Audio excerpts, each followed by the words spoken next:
My first book I wrote in 2007. The name of the book was Women, What in the Hell Are You Thinking?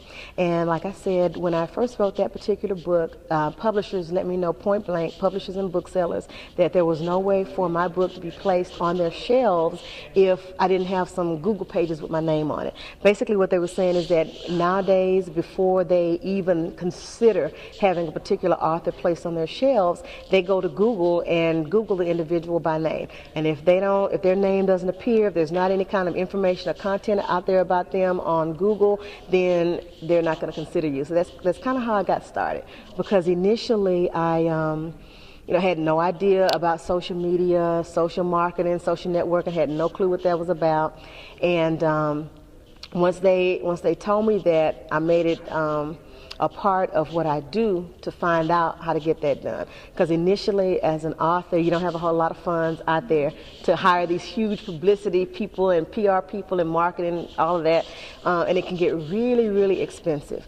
And so I went out there, I found out about Facebook, found out about Twitter, and that was just the tip of the iceberg. I had no idea about all the other stuff that was available. But little by little, talking to other authors, talking to other people that were in ministry, other people that were involved in various forms of media and public relations, I found out about all the other things that were available as well. So as each new thing comes to me, I at least try it. Some of them I like better than others, and the ones that work for me, I use those.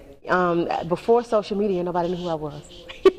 But now after social media, I'm here talking to you at Mass Communications Week about social media. Who would have thought? Like I said earlier, when I was talking to the group, you guys have had social media networking and computers and all of that ever since you have been here. This thing is relatively new for me, particularly the social media part. So seeing somebody like me go from pretty much obscurity to, people recognize the name now. So it was very much because of the whole social media industry that's out there, because your message gets across to so many more people. I would never have been able to reach as many people as I reach now had it not been for social media, because, trying to mail postcards and trying to send out flyers, and, I would have been doing well to get my name out in Houston. But now there are people calling me from Africa, wanting me to come to Africa to speak. And who would have thought that I ever would have been, going to Africa with something like that? So social media is the way to go. I think a lot of people, when they realize how much stuff is out there, when they see, all of the different networks and the, photo buckets and the Vimeos and all of the stuff, it just seems like so much, and it can be so overwhelming. But once you actually get into it, it's not as difficult as you think. It doesn't take a rocket scientist to get on there and type the information in. It's just a matter of being willing to take out the time and to do the research to be able to get your content where it needs to get. I have written 3 books that were my own authorship. The first one, Women, What the Hell Are You Thinking? Then there was The Ministry of Motherhood. And just this year, my husband and I wrote a book called Do You Still Do What Happens Happily Ever After? It's about marriage. And then I have a new one coming out next year called Women, What in the Hell Are You Thinking Now?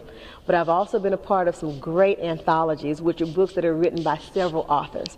And those included Victorious Living for Women, The Gumbo for the Soul, and The Triumph of My Soul. So social media is something else, because even with those other publishers, that's how I got involved with them, social media. I have to admit, like I said earlier, Twitter is not my favorite.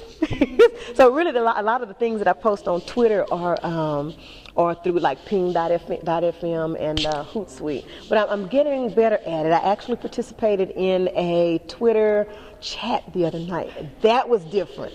Yes, ma'am, I did, and I actually kept up, so I was proud of myself with that. But I do Facebook a lot.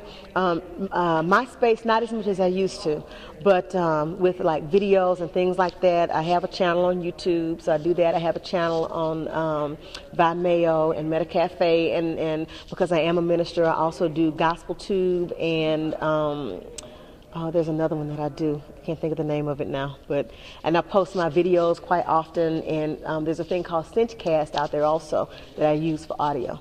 So I'm telling you, I've gotten into it all hands first, feet first. I'm totally immersed in social media. It's not that difficult. If I can do it, anybody can do it.